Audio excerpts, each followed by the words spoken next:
do because the other video was going to be way too long. Anyway, hi, this is Scorpion's Fatality, and I make fursuits and stuff. I hand sew everything. Every fursuit that you've ever seen except my red fox is made and owned by me. That red fox is still owned by me, but it was made by the lovely Wild vs. Kings. Go throw your money at her. So, I want to talk about fursuit mouths and ventilation. Ventilation should come over everything. Ventilation is so you can breathe out of your fursuit. Ventilation, vision, and then the rest can come after.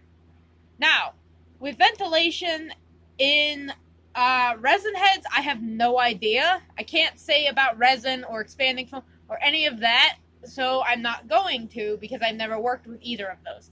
I'm only going to talk about the heads that I have hand carved, which is basically taking a sheet of upholstery foam and cutting it into pieces and then gluing those together and carving it and sculpting it and etc. But anyway, this is Bella. She was made last year around March or April. Sometime around then. She's an old head. She's a year old. She was my first official dog head that I finished. She was actually, the design is based off of a stuffed animal that I bought last year. So that is why, she looks this way. Anyway, she's this big, giant, chibi head. And believe it or not, she has barely any foam structure. But the problem is, because the mouth is so big, and I made her very, very rushed, so it was my fault. The mouth is very big, and you might think, oh, you get a lot of ventilation. Well, the problem is, from being so big, my mouth, the opening is about right here. So it's a little bit harder. So I have to wiggle her around. Now, another thing that plays with fursuit ventilation is how you pad the inside of your head. If you have a smaller, tighter head, such as Robin here, the Wyvern Angel Dragon, he was made last year in October, and he was also a very, very rushed head. I had a habit of doing rushed heads. I still kind of do, but you know, I'm better about it. With him, he actually has a very narrow way of ventilation. I had to rip out his liner because whenever I threw him in the washer months ago, things ripped and the liner already was horrible. But with Robin, the thing is, I could see just fine out of him. That's not an issue. It's the ventilation is very, very narrow. I have no idea if you can see this or not. His ventilation, when I wear him, is about like this.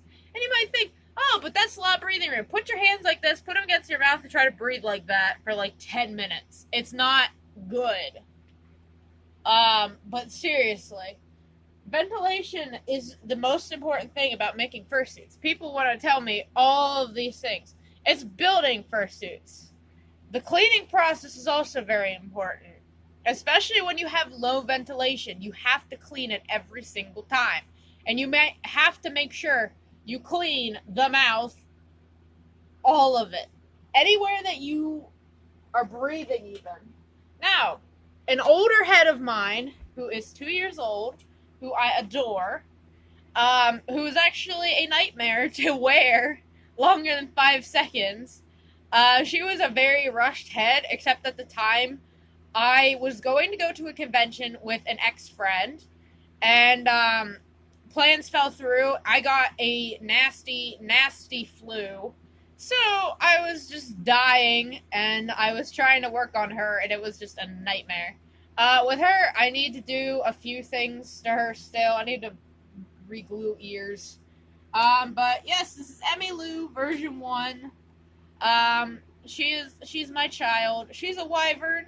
The only thing that I replaced was the muzzle, but even then, there's still no ventilation coming through. What I used to do, which I say to all fursuit makers who do it, why?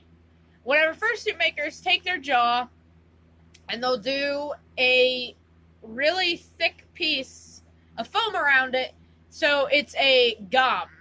I really am strongly against doing that because the thing is, you can't see it on her now, but it was on the muzzle extremely. Yeah, you can't see that. I had a very, very big habit of doing that on my older heads. Moonglow version 1 had it, and you can actually see on any up-close video of him. you can see that giant ass fucking gum line. He used to be a Dutchie, and then I was like, no, I want to be my own species, blah, blah, blah. Anyway, so, no, I don't think I have any. Well, I have Molly, but she's over there, and I don't feel like having to stop the video and grabbing her. I want this to upload ASAP, so making it short as possible. That's why I'm speed talking. So anyway, vision. If you have very, very deep eyes, I say go for it. I don't care what people say. I know people are like, but it looks dumb or something like that. Well, the thing is, it's follow me eyes. It doesn't matter how deep you go. It's just trial and error. But my biggest thing with anyone making fursuits or anyone who wants to make fursuits is have your ventilation. And the thing is, before you even go to line the mouth, if you do up here line 2, it doesn't matter. But as long as you line the muzzle and the jaw, it just makes it look nicer. Because that's the inside of the mouth. You don't want fur on the inside of the mouth. I usually use fleece, occasionally felt, and I've used a couple other fabrics. They're not very good. Fleece is my favorite. But you gotta really be careful, because another thing is once you start furring that thing, and once you line the mouth and you start gluing and sewing everything, the thing is it can cut your ventilation off very fast. Another thing is, with him, he has the perfect ventilation. I had to rip his tongue out at Anthrocon. It wasn't fun. The main reason why is because it was cutting off ventilation. That's another thing about tongues in fursuits. They will cut off your ventilation. It doesn't matter if they're thin or what. It can and will. So the thing is, with him, this was Moonglow version 1, but you can't even tell unless you look at the two heads, like old pictures and Puff now. But anyway, my jaw rests right on his jaw. So the thing is, my jaw is right here, and it's a slightly moving jaw. So whatever I need to breathe, it just goes right through, and I get air coming in. And I can even open the mouth, or I could even shimmy and look through the mouth if I really needed to. That's another thing. If you have fursuits that are big enough, I don't recommend this unless you make it yourself, or talk to your maker about it. If you have a fursuit that has a big mouth, like a big opening, and you can tell it opens a lot, you can actually, if you're outside or something, take your fursuit head, move it up a little bit, and look through the mouth. I know not every fursuit can have that. Mine do. At least a good chunk of mine. But you gotta make sure you don't do that for too long, because your mouth is going to now be...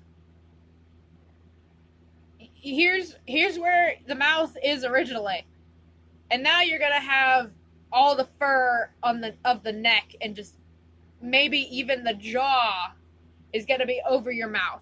So you gotta be very careful with that. Anyway, I'm sorry for talking really fast. I was trying to make this really short because it takes forever to upload, and I have data. I have high-speed data.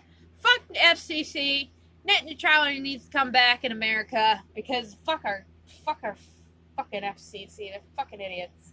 But anyway, I will be doing more videos soon, and I hope that this uploads really fast. It is currently 11:41, so hopefully this uploads before, like, midnight. I don't know. Anyway, bye!